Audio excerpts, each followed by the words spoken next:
Does this guy let me... Oh no, he doesn't wake me up at night. I guess we play the waiting game again.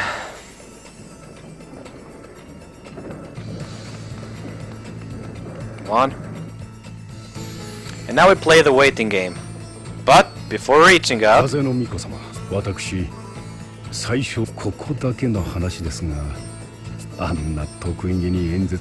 rustled the king's gymnast really, really hard. アデハナの国フローエルにある。なるほど。しかし内海フローラクリは奇跡的に無事ですが、かの国フローエルの陸路で向かう。八方塞がりか。どうしよう。 And after killing the king, I also happened to get the spell fencer. Yeah. You'll see. Oh, we need to go to Juliana. But first, we play the waiting game. As in order to get access to the secret passage, I need to wait until night. Because apparently that's only a specific time in the day that the cogs work in a certain pattern, and they actually make it possible for you to infiltrate inside. And this is actually one of the first missables in the game, because it happens at night, and even though you see on the map the blue exclamation mark that tells you there's a side quest there, if you don't pay attention to Profiteur's conversation or the letter you find after killing him, you won't understand that such a thing even exists. However, you come back here at night, you can easily see where you need to enter, which is this place here.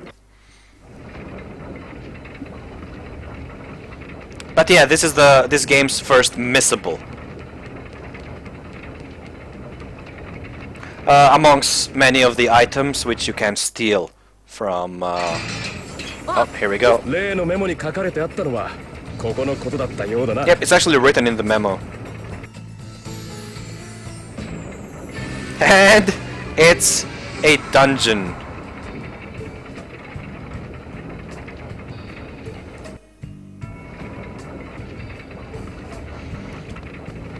Okay, what's this party chat?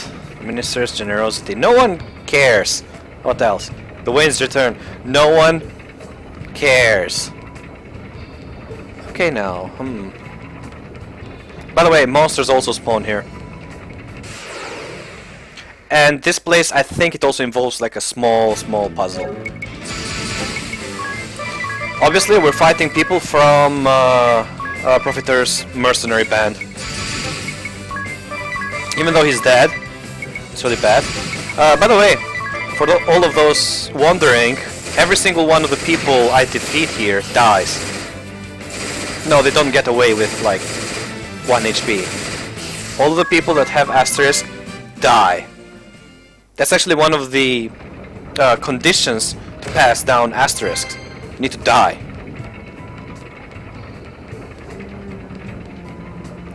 Well, I'm glad to see that I'm the first person in the stream doing this.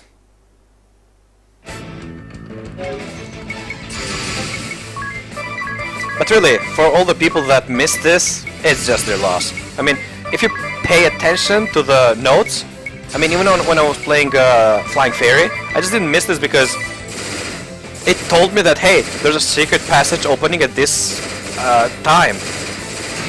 I couldn't see it the first time because the wind wasn't working, but it clearly said in the memo something involving wind and cogs moving. So I said, like, hey, what if I first clear the wind temple and go back here? What's gonna happen? Okay, there should be some really nice items here for me to collect too. Together with the stuff that I'm gonna be able to steal from the king and his mercenary friend.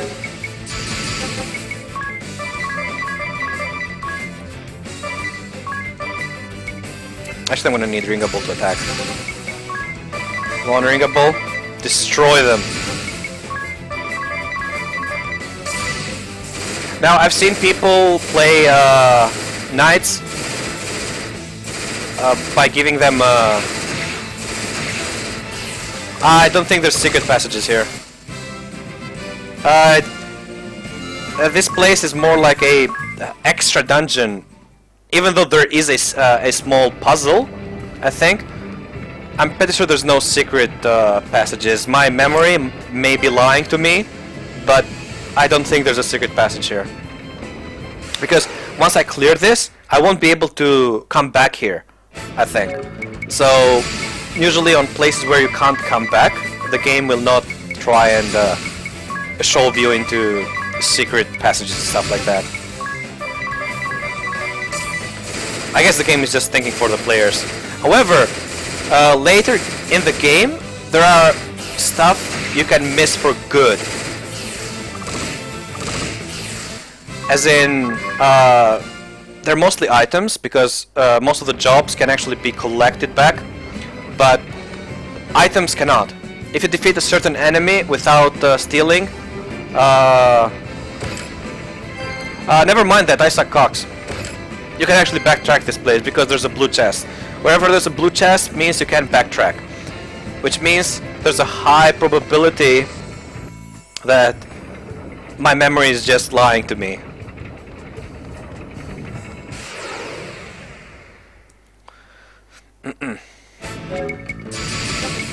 Those blue chests are, I don't know, the equivalent of whoever has played Dragon Quest or Dragon Warriors. I don't know how it's called over in Europe and North America, but that game also had some kind of doors and chests which you could only open after progressing into the game, and they usually held some really good items. Basically, they were there just to make you backtrack, just for the pure purpose of making you backtrack. The creators just want to be dicks. However, they actually reward you for backtracking as they give good weapons.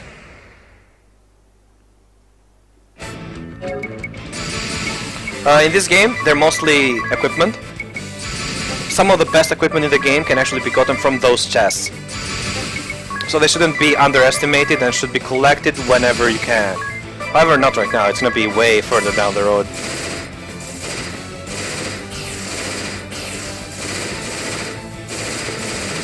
Come on, Ring Apple. Alright, level up. Now I'm actually catching up with all those missed levels from having XP turned off.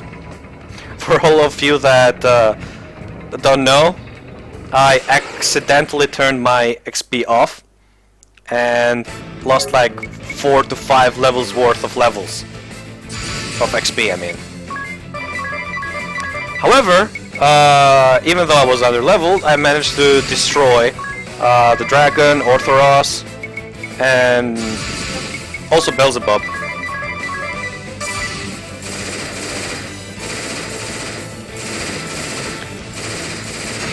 Which makes me think about there's an achievement in this game where if you turn off the encounter, as in you make your encounter rate to 0 and play with that from start to end, and you manage to clear the game with that, you get put into a Hall of Fame at Square Enix's. Oh wait, I already was here.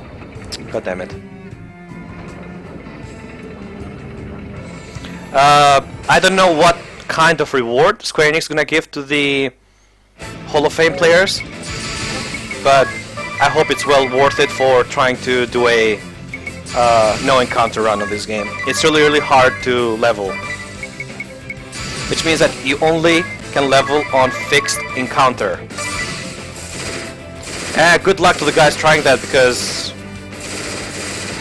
even though it is possible, you need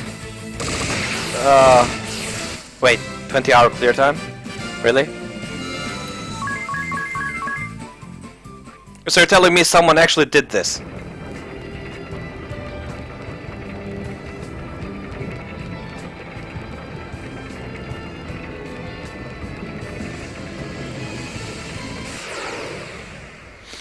Last time I checked, there wasn't. Oh. What's the guy's name? I'm really interested. Is it Japanese or something? Because I'm pretty sure no one would even bother with that.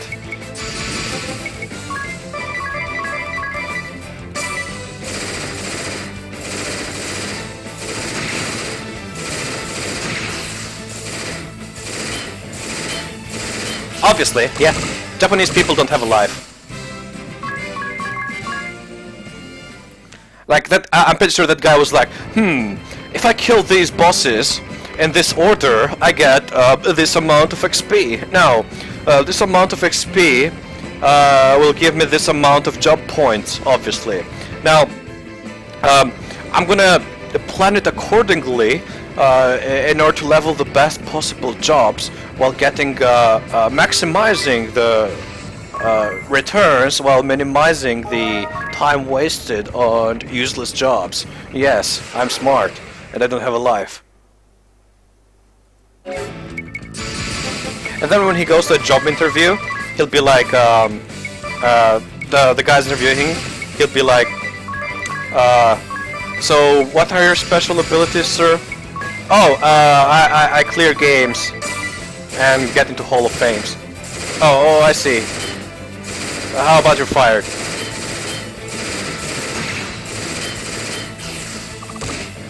Even using strong friend summons, there's a limit.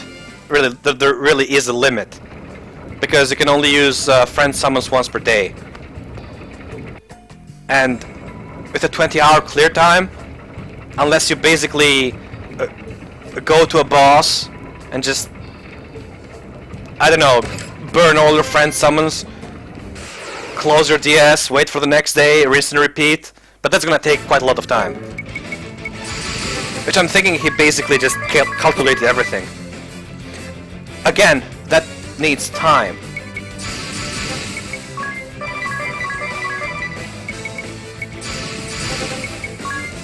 And besides, Bravely Second is not really that great. I mean, even if you have 3 stacks of, but 20-hour clear time. I know how much you can do in this game with 20 hours. And unless you spend all those 20 hours in grinding, even then. I mean, with moderate grinding, I cleared my first game, 20-something hours, too. Then the rest was just grinding even more and going for the secret ending, which took a lot of time. Now, I don't know what Square Enix means by clearing the game. Does it mean that...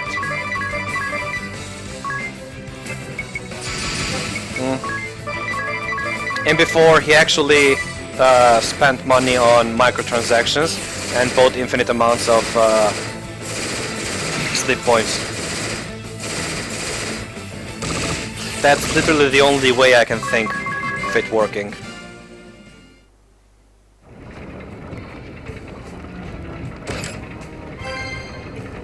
Alright, high potion. Keep giving me all those items. Now the gimmick in this dungeon is that there's like a couple of cogs I need to move or turn on for the elevator to work. I hope Square Enix gave him a congratulatory blowjob. Because I'd never do that shit.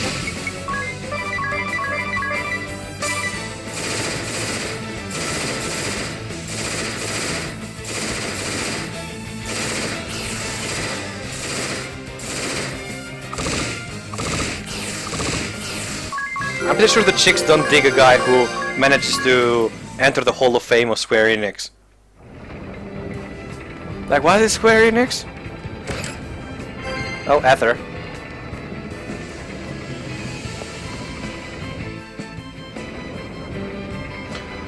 How do the servers even check that you actually managed to pull that off? Is the only requirement to have the like